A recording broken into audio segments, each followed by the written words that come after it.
तो friends, Radhe Radhe and good morning. तो आज हम स्टार्ट करने वाले हैं 18 दिसंबर के, है ना, दिनों से। तो स्टार्ट करते हैं। फर्स्ट क्वेश्चन है हमारा, निम्नलिखित में से किस योजना को आजीविका के नाम से भी जाना जाता है? तो ऐसी कौन सी योजना है जिसको आजीविका के नाम से जाना जाता है? तो इसका आंसर आपका यहाँ पे होगा राष्ट्रीय ग्रामीण आजीविका मिशन। तो आपका यहाँ पे फर्स्ट ऑप्शन ही सही है, राष्ट्रीय ग्रामीण आजीविका मिशन। देखो, जो पूछा है ना वो इसी नेम में ही छिपा हुआ है, तो हमारा यही ऑप्शन सही हो जाएगा फर्स्ट।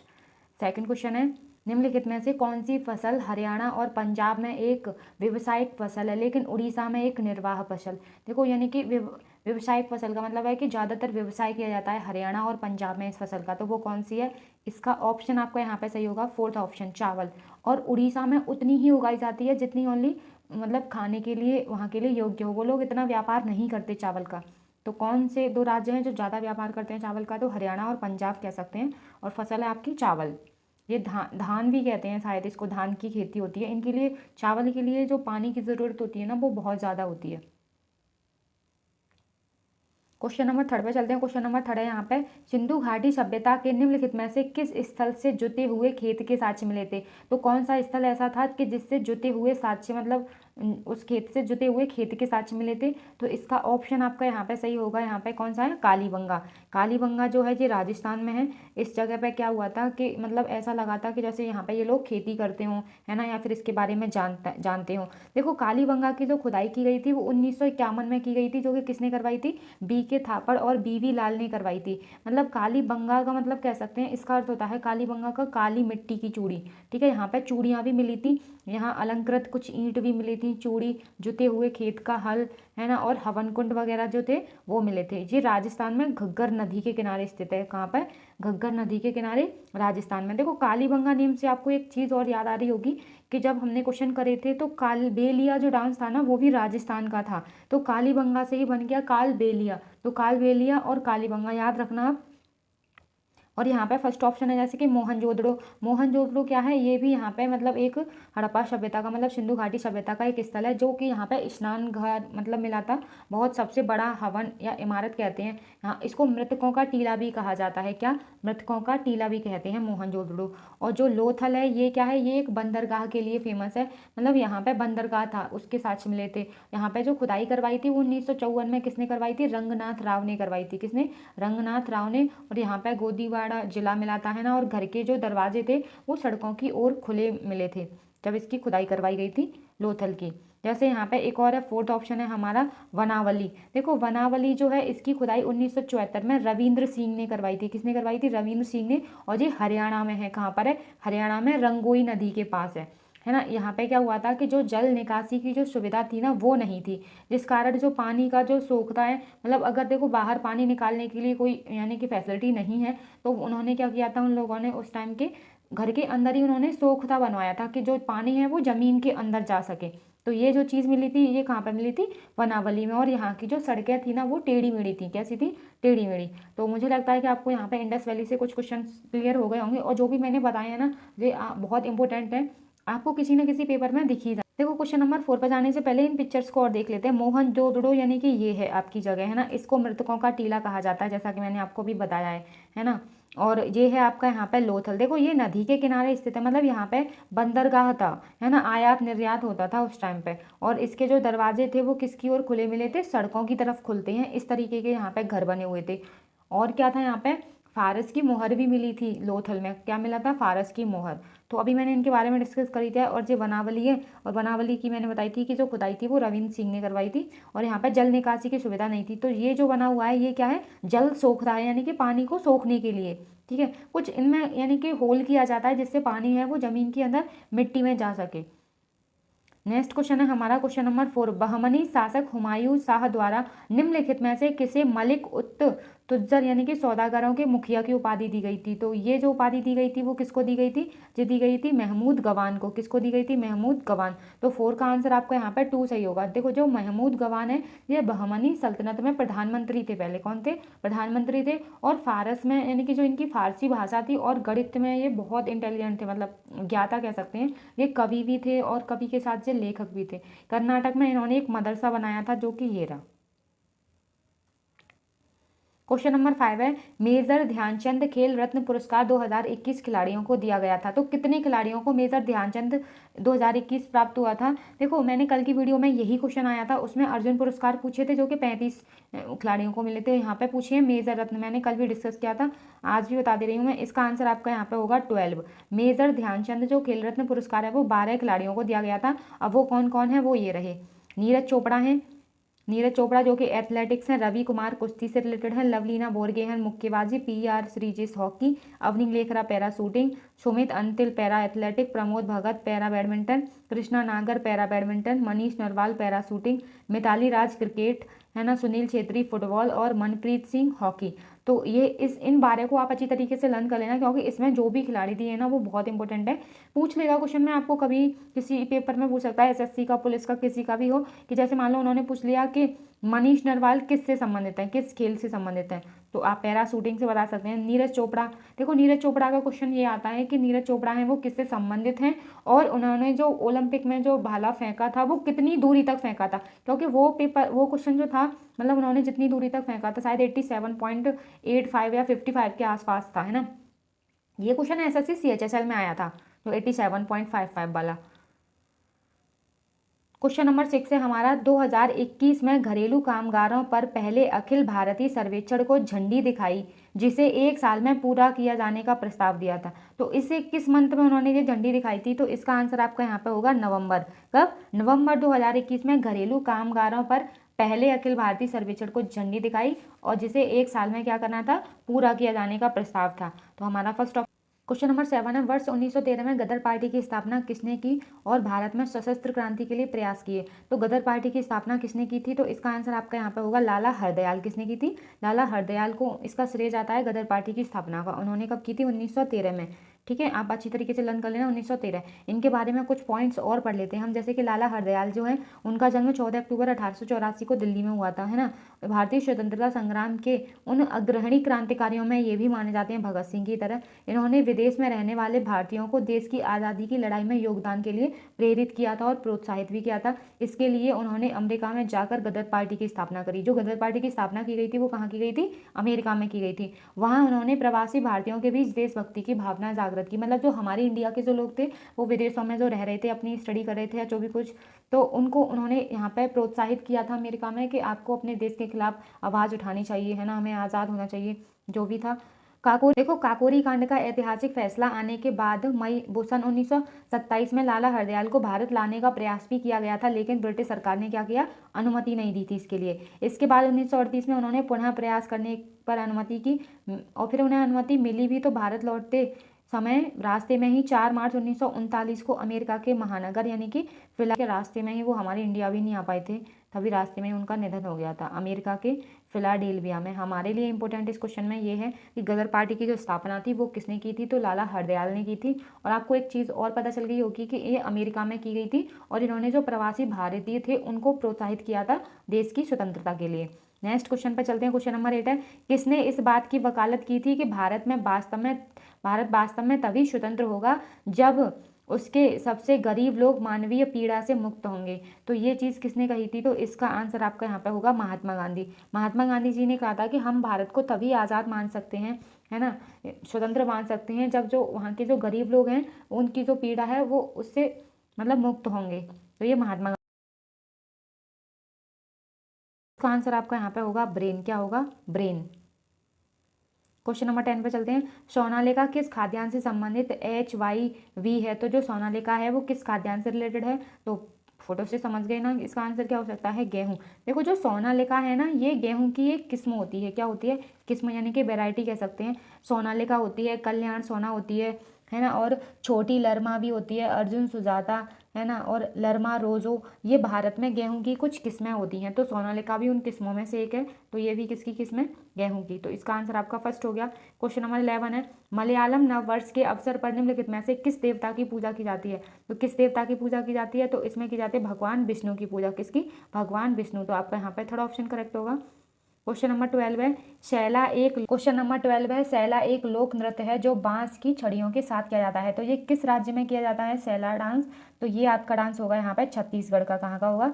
छत्तीसगढ़। देखो इस डांस को करते टाइम पे उनके पास बांस की कुछ छड़ियाँ होती हैं जो कि आपको यहाँ पे फोटोज में दिख रही होंगी। इन सभी डांसर्स के पास बांस के ये डंडे कुछ पकड़े हुए हैं। तो आपका फर्स्ट ऑप्शन करेक्ट होगा। क्वेश्चन नंबर 13 है वर्ष 2022 में उत्तर प्रदेश विधानसभा चुनाव कितने चरणों में हुए थे? तो 2022 में जो उत्तर प्रदेश में विधानसभा चुनाव हुए थे वो कितने चरणों में हुए थे? तो ये 7 चरणों में हुए थे। कितने? 7। तो यहाँ पे फोर्थ ऑप्शन हमारा करेक्ट होगा। क्वेश्चन नंबर यहाँ पे 14 है ब्रिटिश भारत के निम्नलिखित में से किस अधिनियम के तहत ब्रिटेन में एक नियंत्रण बोर्ड स्थापित किया गया था और ब्रिटिश सरकार और ईस्ट इंडिया कंपनी द्वारा ब्रिटिश भारत पर शासन की दोहरी व्यवस्था लागू की गई थी? भारत में दोहरी व्यवस्था जो लागू की गई थी वो पिट्स इंडिया एक्ट है ना 1784 के तहत लागू की गई थी। किसके? Pitt's India act 1784। तो आपका यहाँ पे सेकंड ऑप्शन करेक्ट है। क्वेश्चन नंबर 15 है मुद्रा योजना में एम से क्या तात्पर्य है? देखो मुद्रा योजना में एम का अर्थ क्या हो सकता है? तो मुद्रा योजना में एम का अर्थ होगा यहाँ पे माइक्रो। क्या होगा? माइक्रो। तो आपका यहाँ पे थर्ड ऑप्शन करेक्ट होगा माइक्रो। क्वेश्चन नंबर 16 है विभिन्न समांतर हिमालय पर्वतमालाओं पर विचार कीजिए उनकी बढ़ती हुई ऊंचाई के क्रम में कौन सा है? देखो बढ़ती हुई ऊंचाई किसकी सबसे ज़्यादा ऊंचाई है? यहाँ पे पहला है जैसे कि शिवालिक है, हिमाचल और ग्रेटर हिमालय। तो हमारे सबसे ज़्यादा जो ऊंचाई है वो किसकी है? यहाँ पे शिवालिक की है ना, फिर यहाँ पे हिमाचल की है, फिर ग्रेटर हिमालय। तो यहाँ पे हमारा फर्स्ट ऑप्शन यहाँ पे करेक्ट होगा। क्वेश्चन नंबर 17 पे चलते हैं। 26 जनवरी 2021 तक की स्थिति के अनुसार इनमें से कौन भारत सरकार में सड़क परिवहन और राजमार्ग मंत्री हैं? तो सड़क परिवहन और राजमार्ग मंत्री कौन है? तो इसका आंसर आपका यहाँ पे होगा। तो इसका आंसर आपका यहाँ पे होगा नितिन जयराम गडकरी। कौन है? नितिन जयराम गडकरी। तो आपका फर्स्ट ऑप्शन करेक्ट होगा।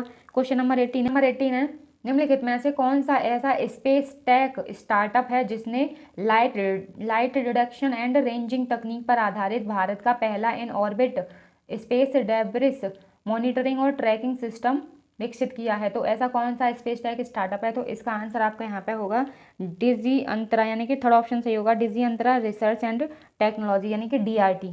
ठीक है, तो आपका यहाँ पे थर्ड ऑप्शन करेक्ट है। क्वेश्चन नंबर 19 है भारत में रेपो दर क्या है? देखो भारत में जो रेपो दर होती है वो क्या होती है? तो वह दर जिस पर वाणिज्यिक बैंक अपनी प्रतिभूतियां को भारतीय रिजर्व बैंक को अल्पावधि के लिए बेचकर उधार देते हैं।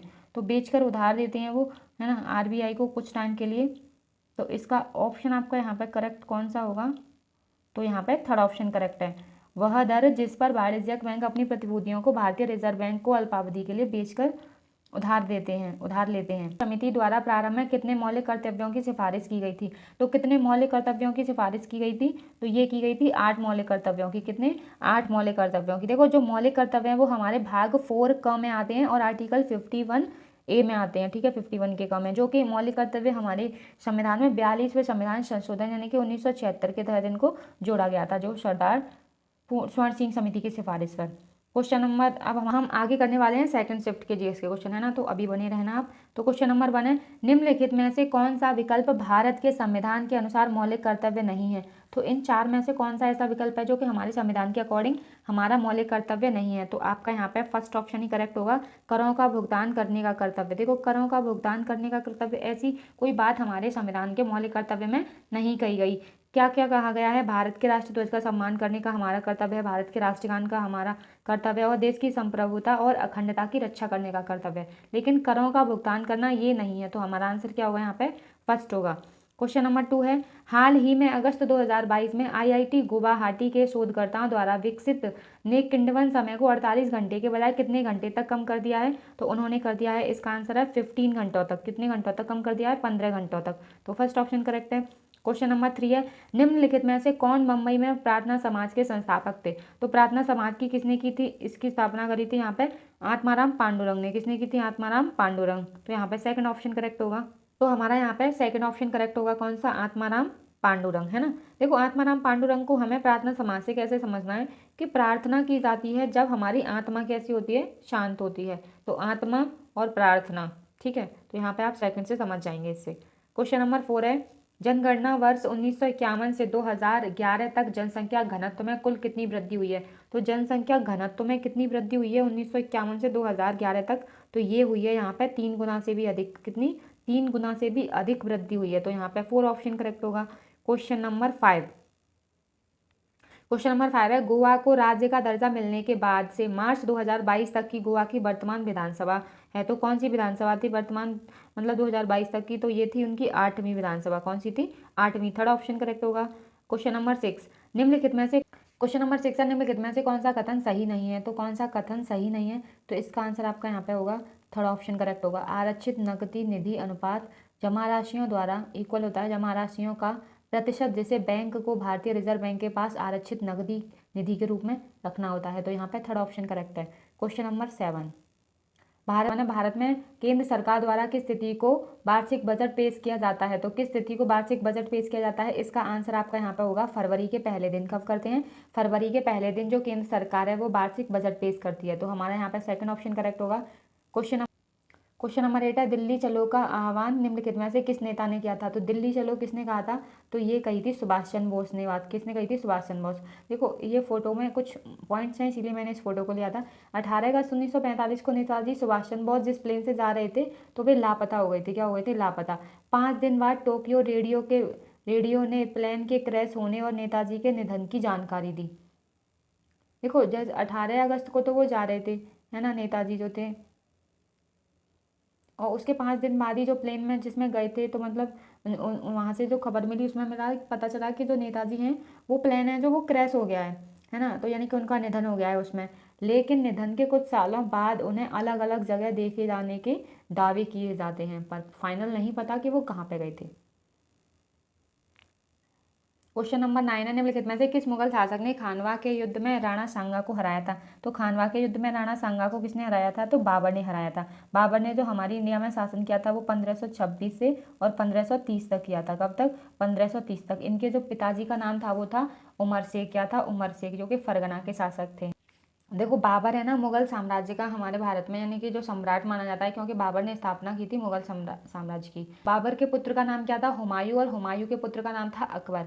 अकबर के पुत्र का नाम था जहांगीर, और जहांगीर के पुत्र का नाम था शाहजहां, और शाहजहां के पुत्र का नाम था औरंगजेब। तो अंतिम शासक मुगल साम्राज्य के कौन है? औरंगजेब। क्वेश्चन नंबर हमारा 10 है, आज़ादी का अमृत महोत्सव कितने सप्ताह के लिए आयोजित किया जा रहा है, तो यानी कि आज़ादी का जो अमृत महोत्सव था वो कितने यानी कि सप्ताह के लिए आयोजित किया गया था, तो इसका आंसर आपको यहाँ पे होगा 75, यानी कि 75 यानी कि वीक के लिए ये आयोजित किया गया था। क्वेश्चन नंबर 11 है, आम आदमी पार्टी ने मार्च 2022 में पंजाब विधानसभा चुनाव में कितनी सीटें जीती थी, तो उन्होंने जीती थी 92 सीट। कितनी? 92। किसने? आम आदमी पार्टी, यानी कि केजरीवाल उसके मेन है आम आदमी पार्टी के। नेक्स्ट क्वेश्चन है 12 क्वेश्चन, अहिराई की भारिया जनजाति का एक लोक नृत्य है। देखो अहिराई की जो भारिया जनजाति है वो पहले तो कहाँ की जनजाति है हमें ये पता होना चाहिए, तो ये मध्य प्रदेश की जनजाति है। कहाँ की? मध्य प्रदेश की। जो भारिया जनजाति है ना वो मध्य प्रदेश की पिछड़ी जनजातियों में से एक है। इनका जो प्रमुख होता है ना उसको पटेल की उपाधि दी गई है। किसकी? पटेल की। इसमें क्या है, ये मतलब भारिया जो जनजाति है वो इसीलिए और हम कह सकते हैं कि प्रसिद्ध है, यहाँ पे पुरुष और महिलाओं के बीच समानता के अधिकार के लिए फेमस है। किसके लिए? पुरुष और महिलाओं के बीच यहाँ पे समान अधिकार मतलब इक्वलिटी दिखती है यहाँ के लोगों में, तो मध्य प्रदेश की ये जनजाति है। क्वेश्चन नंबर 13 है, गोपुरम वास्तुकला के निम्नलिखित में से किस शैली की विशेषता है, तो जो गोपुरम जो वास्तुकला है वो किस शैली की विशेषता है, तो इसका आंसर आपका यहाँ पे होगा द्रविड़ शैली की। किसकी? द्रविड़ शैली की। कौन सी वास्तुकला? गोपुरम वास्तुकला। तो हमारा यहाँ पे 13 का फर्स्ट करेक्ट होगा। क्वेश्चन नंबर 14 है, 7 दिसंबर 2021 तक की स्थिति के अनुसार 28 राज्य और केंद्र शासित प्रदेशों में 359 जिलों में को चिन्हित किया गया है, तो यहाँ पे इसका आंसर आपका यहाँ पे होगा 453। कितने जिलों को? 453। क्वेश्चन नंबर 15 है, भारत में प्रथम पंचवर्षीय योजना का अनुमानित कुल बजट परिव्यय कितना था, तो कुल बजट परिव्यय कितना था, इसका आंसर कितना? इसका आंसर आपका यहाँ पे क्या होगा, तो ये होगा 2069। कितना होगा? 2069 करोड़। यहाँ पे 3 ऑप्शन करेक्ट होगा। क्वेश्चन नंबर 16 है, 2011 की जनगणना के अनुसार किशोरों यानी कि 10 से 19 वर्ष की आयु है ना का हिस्सा लगभग पाया गया है, तो कितने % पाया गया है 10 से 19 वर्ष तक की आयु के लोग, तो इसका आपका होगा 20.9%, यानी कि 4 ऑप्शन करेक्ट होगा।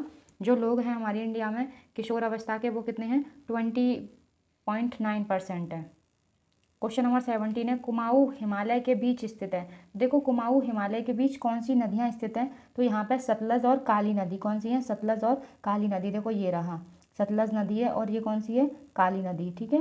18 निम्नलिखित में से किस राज्य में त्रिवेणी नहर से सिंचाई की जाती है? तो किस स्टेट में त्रिवेणी नहर से सिंचाई की जाती है? तो इसका आंसर आपका यहाँ पे होगा बिहार। कहाँ पे की जाती है? बिहार में की जाती है। क्वेश्चन नंबर 19 है, मार्च 2021 में देश भर के गांव को उच्च गुणवत्ता वाली बिजली उपलब्ध कराने के उद्देश्य से ग्राम उजाला योजना शुरू की गई थी और ने ग्रामीण आबादी को 10 रुपये प्रति बल्ब की दर से एलईडी बल्ब बेचने का प्रस्ताव दिया था। तो किस योजना के तहत ये चीज़ हुई थी? तो इसका आंसर आपका यहाँ पे होगा 3 ऑप्शन, यानी कि एनर्जी एफिशिएंसी सर्विसेज लिमिटेड, यानी कि EESL के थ्रू। किसके?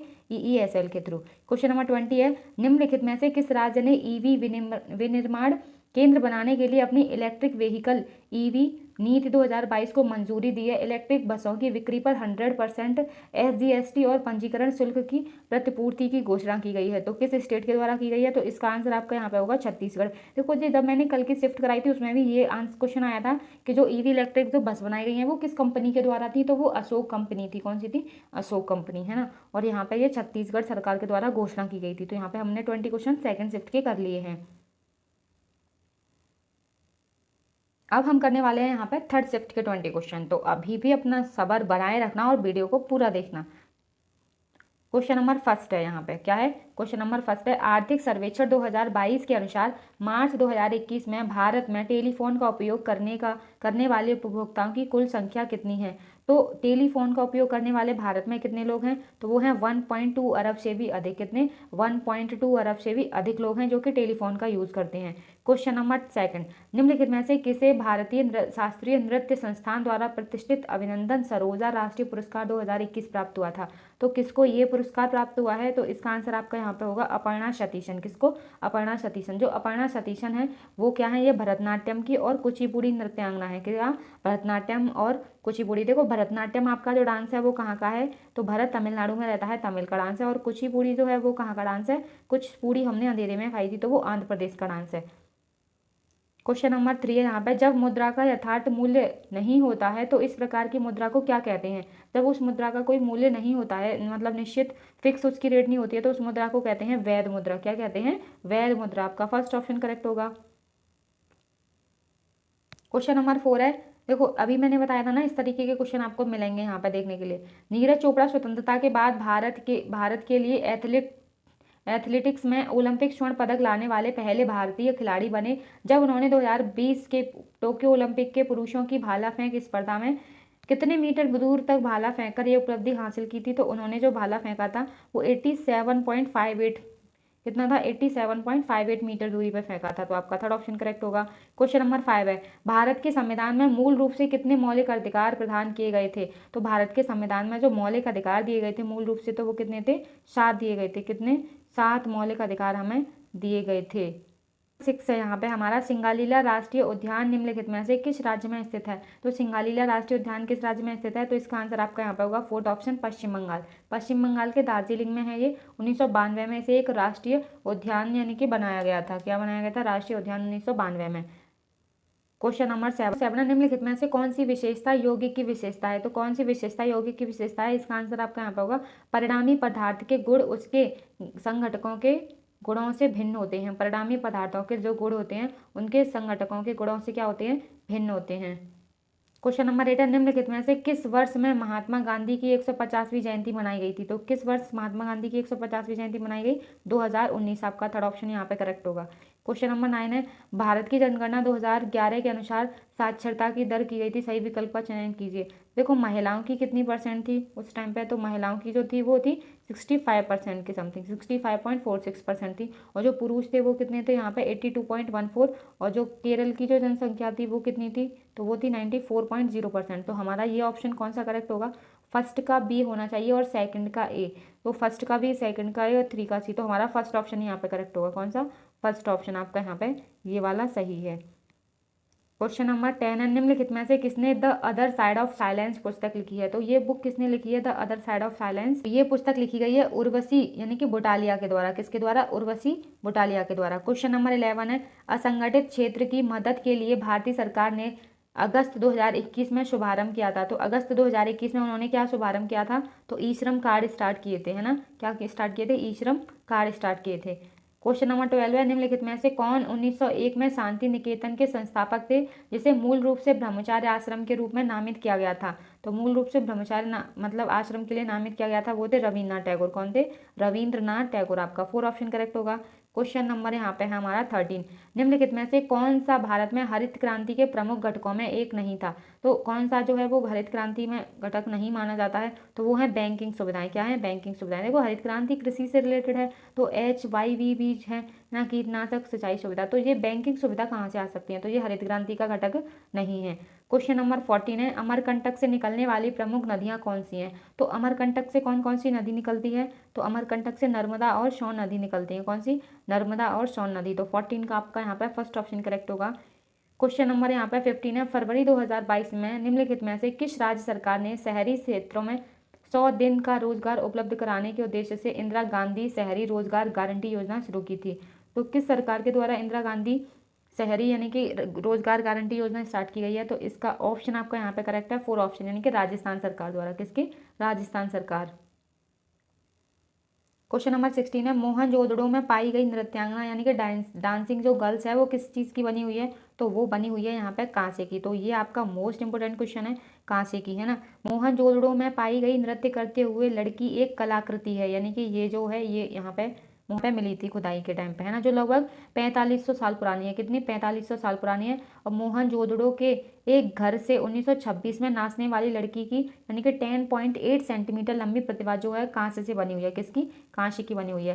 क्वेश्चन नंबर 17 है, निम्नलिखित में से कौन सा स्टॉक चर का उदाहरण नहीं है। तो कौन सा जो स्टॉक है वो यहाँ पे चर का उदाहरण नहीं है, तो इसका ऑप्शन आपका यहाँ पे होगा सेकंड ऑप्शन करेक्ट होगा। वित्तीय वर्ष के पहले दिन देश के सभी गोदामों में उपलब्ध खाद्यान्न की मात्रा, तो सेकंड ऑप्शन करेक्ट है।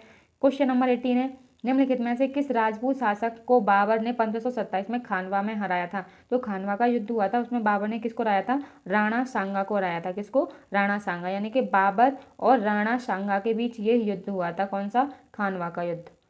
क्वेश्चन नंबर 19 है, 2011 की जनगणना के अनुसार भारत का कौन सा राज्य केंद्र शासित प्रदेश पुरुष और महिला साक्षरता दर के मामले में प्रथम स्थान पर है। तो पुरुष और महिला दर के साक्षरता मामले में प्रथम स्थान पर कौन है, तो जाहिर सी बात है केरल ही हो सकता है, क्योंकि केरल के लोग बहुत इंटेलिजेंट हैं। क्वेश्चन नंबर 20 है, हेमंत बिस्वा शर्मा ने मई 2021 में असम के मुख्यमंत्री के रूप में शपथ ग्रहण की है। तो वो कौन से मतलब मुख्यमंत्री बने हैं असम के, तो ये बने हैं 15वें। कौन से बने थे?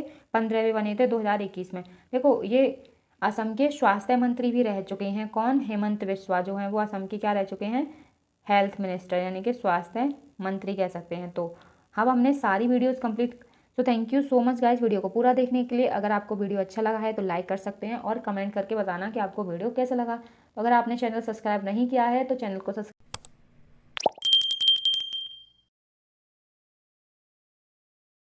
द बेस्ट आपका जो भी एग्ज़ाम आने वाला है। आई होप आपका एग्ज़ाम अच्छा हो, क्लियर हो।